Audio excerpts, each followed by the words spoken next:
오늘 의순할 말씀은 에스더 2장 16절에서 18절까지의 말씀입니다.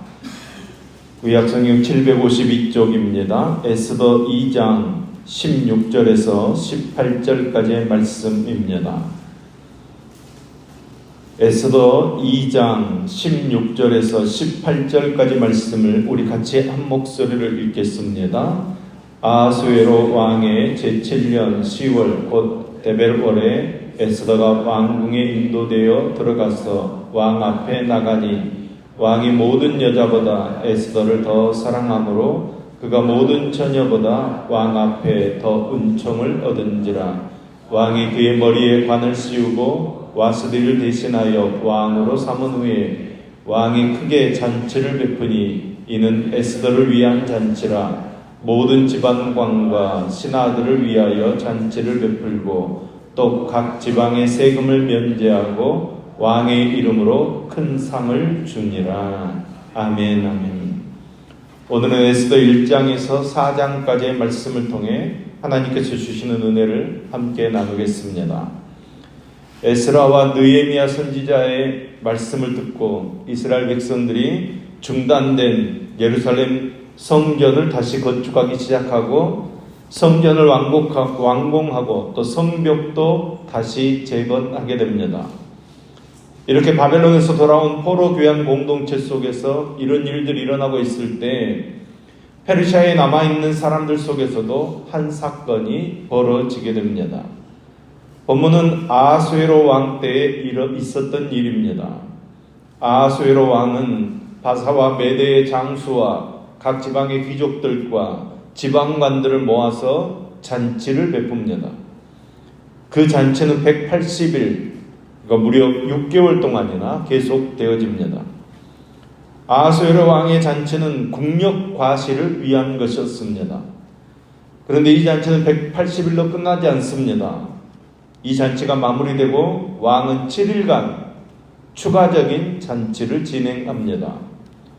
그리고 7일째 되는 날, 마지막 날에 한참 흥이 났을 때 아하수에로 왕이 자기 아내 와스디를 자랑하려고 잔치 자리에 왕 와스디를 초청합니다. 그런데 왕 와스디가 왕의 명령을 어기고 그 잔치 자리에 가지 않습니다. 흥겨운 분위기는 왕 와스디가 왕의 명령을 거절하는 순간 급변합니다. 그리고 이 사건은 에스더가 새 왕으로 등극하는 계기가 되어집니다. 다시 말해서 아하수에로 왕이 왕 와스디를 부른 것, 와스디가 왕의 명령을 거절한 것, 또 무무간이 새 왕후를 뽑을 것을 요청한 것, 이 모든 일들이 하나님의 섭리였다는 것입니다. 에스더 2장은 에스더가 왕후가 되기까지의 여정을 보여주고 있습니다. 본문은 에스더에 대해서 이렇게 소개합니다. 2장 7절 말씀입니다. 그의 삼촌의 딸 하닷사 곧 에스더는 부모가 없었으나 용모가 곱고 아리따운 처녀라. 그의 부모가 죽은 후에 모르드게가 자기 딸같이 양육하더라. 아멘. 그리고 어느 날 왕의 조서와 명령이 반포되고 수많은 사람들이 왕후가 되기 위해 모였습니다. 그들에게 있어서 왕에게 나아갈 수 있는 기회는 단 한 번뿐입니다. 그들은 이 한 번의 기회에 왕의 마음을 사로잡아야 했습니다. 그렇기 때문에 그들이 왕에게 나아갈 때 치장할 수 있는 화려한 장식구들로 치장했습니다. 그런데 에스더는 내시 해계가 정한 것 외에는 다른 것을 구하지 아니했습니다. 다른 처녀들에 비해 덜 화려했을지는 몰라도 에스더는 다른 어떤 사람들보다 더 빛이 났습니다. 어떻게 이런 일이 가능했습니까? 하나님께서 개입하셔서 하나님께서 일하고 계시기 때문입니다. 우리는 어떻습니까? 우리가 잊지 말아야 할 것은 우리는 세상 속에 있지만 세상과는 구별된 하나님의 사람입니다. 전지전능하신 하나님, 창조주이신 하나님께서 우리 뒤편에서 일하고 계시는 줄로 믿습니다. 우리의 눈에 보이지 않는 영이신 하나님께서는 시간과 공간을 초월하여 살아 계십니다. 하나님께서는 지금도 우리와 함께 하시고 우리의 삶에 개입하여 주시어서 우리를 다스려 주십니다. 그러므로 우리가 해야 할 것은 주님 앞에 간절히 엎드림으로 말씀이신 주님을 바라보고 믿고 따르는 것입니다. 하나님의 섭리를 의심하지 않는 것입니다. 에스더뿐만 아니라 친척지간 되는 모르드게 역시 페르시아 제국 내에서 나라 일을 맡은 주요 관리직에 종사하고 있음을 보게 됩니다. 훗날 유대인들을 죽음의 위협에서 건지기 위해서 하나님께서 다 미리 심어놓으신 결과라는 것입니다. 그 후에 아하수에르 왕은 아각 사람 함무다다의 아들 하만을 나라의 2인자로 삼습니다. 하만은 아하수에르 왕 다음 가는 권세를 가진 사람이기 때문에 모든 신하들이 하만을 향해 꿇어 절을 해야 했습니다. 모든 신하들이 하만에게 절을 했지만 모르드게는 자신이 유다인이기 때문에 하만에게 절할 수 없다고 알립니다. 이에 하만은 노하여서 모르드게를 비롯한 아하수르의 온 나라에 거주하는 유다인을 다 죽이기로 작정합니다. 하만은 아하수에르 왕에게 은 1만 달란트를 내어주고 왕의 반지를 손에 넣어서 그것으로 조서를 쓰고 12째 달 곧 아달월 30일 하루 동안에 모든 유다인을 다 죽이기로 계획을 세웁니다. 모르드게 한 사람이 절하지 아니하므로 유다인 모두가 진멸을 당할 위기에 처하게 됩니다. 자기 자존심을 굽히지 않는 미련하고 우둔한 판단으로 자신뿐만 아니라 민족 모두를 위기에 빠뜨렸다고 주위 사람들이 모르드게를 조롱했을 것입니다. 그러나 모르드게의 이 행동은 사람을 두려워하지 않고 하나님만을 경외하면서 발현된 담대함의 용기입니다. 모르드게가 고개를 숙이지 않았던 하만은 아각 사람, 다시 말해서 아말렉 사람입니다. 출애굽 당시 아말렉 민족은 광야에서 지치고 피곤한 이스라엘 백성들 중에서도 대열에서 낙오한 약한 자들을 공격했던 민족입니다. 아말렉 민족은 연약한 자들에게 무자비한 행포를 일삼아 하나님을 두려워하지 않는 어리석고 패역한 자들임을 스스로 입증했던 민족입니다. 그래서 하나님께서는 그들에 대한 기억을 천하에서 지워버려라 명령하셨습니다. 이러한 하나님의 명령에도 불구하고 초대 왕이었던 사울은 아말렉 민족을 너그럽게 대우하여서 하나님을 거역하며 말씀을 가볍게 여겼습니다. 결국 하나님께서는 사울을 왕으로 택하신 것을 후회하셨습니다. 그와 그의 자녀들은 블레셋과의 전투에서 한날에 전사하는 비극을 맞이하게 됩니다.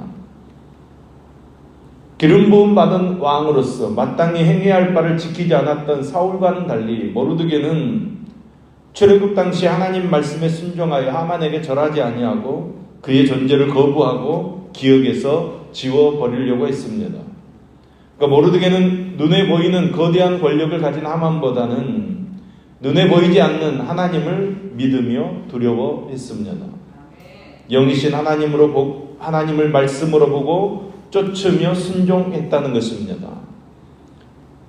여러분, 하나님을 경외하는 것은 하나님의 말씀을 듣고 반드시 지키겠다는 결심과 다짐, 거기에서 그치면 안 됩니다. 믿음의 태도가 분명해야 됩니다. 오늘을 살아가는 우리 역시 말씀을 말씀으로 받아 경외함으로 주를 섬기며 주님의 은혜 가운데 거하는 저와 여러분 되기를 간절히 소망합니다. 이제 4장에 보면 모르드게가 왕의 조서가 온 나라에 내려진 것을 보고 굵은 베옷을 입고 왕궁 문 앞에서 통곡하며 울게 됩니다. 에스더가 모르드게가 베옷을 입고 우는 모습을 보고 베옷을 입고는 왕궁에 들어올 수 없기 때문에 입을 옷을 보냅니다. 왜 베옷을 입고 울고 있는지, 왜 왕궁으로 들어오지 않았는지 질문합니다. 그때 8절 말씀을 보면 지금 페르시아에 있는 모든 유대인들이 죽게 생겼으니 너는 왕에게 나아가 이 사실을 알리고 이 민족을 구원하라고 이야기합니다. 이에 에스더는 무려 30일 동안이나 왕의 부름을 받지 못했다고 말합니다. 왕이 그렇게 오랫동안 에스더를 부르지 않았다는 것은 왕의 사랑이 식었다는 뜻이라는 것입니다. 그리고 페르시아법에 따르면 누구라도 부름받지 않는 상태로 왕 앞에 나아갔다가는 목숨을 잃을 수도 있습니다. 이때 모르드게가 유명한 말을 남깁니다. 4장 14절 말씀입니다.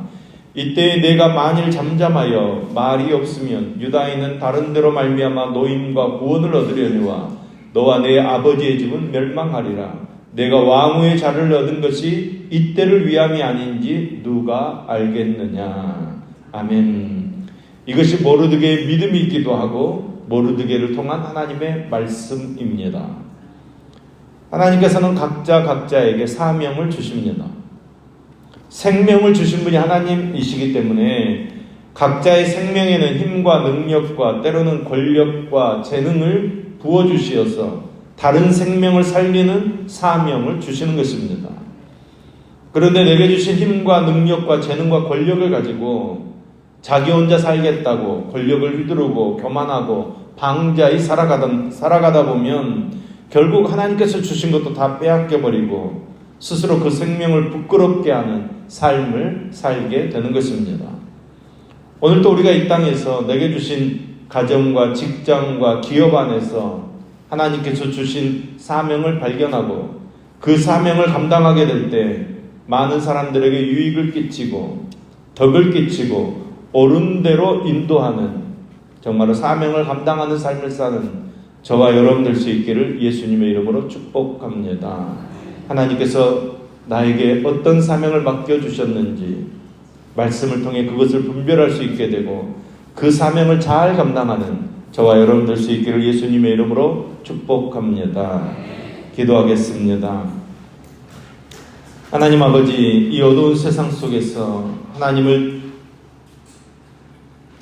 자녀로 우리를 불러주심을 감사드립니다.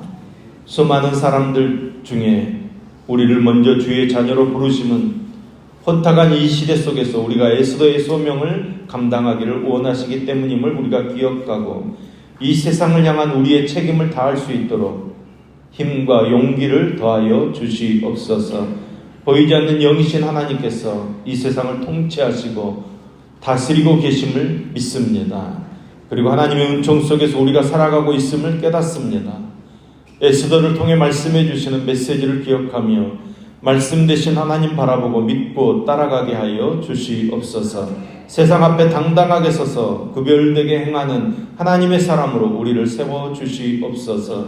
민족에 대한 채무감으로 살아간 에스더처럼 우리도 사람에 대한 채무감으로 하나님의 사랑을 구현하는 믿음의 삶을 살게 하여 주시옵소서. 그래서 오늘도 기쁨으로 우리를 심으시는 주님을 바라보며 어떤 어려움 가운데서도 하나님의 뜻을 이루어 나가는 믿음의 삶을 살도록 붙잡아 주시옵소서. 주님께서 오늘 말씀을 통하여 다시 한번 깨닫게 하신 것처럼 내가 하나님의 자녀이고 하나님께서 나와 함께 계시며 결코 나를 홀로 두지 아니하시는 하나님이심을 기억하며 아무리 어려운 고통과 핍박이 있더라도 우리의 믿음을 끝까지 지켜낼 수 있는 믿음의 힘을 허락하여 주시옵소서.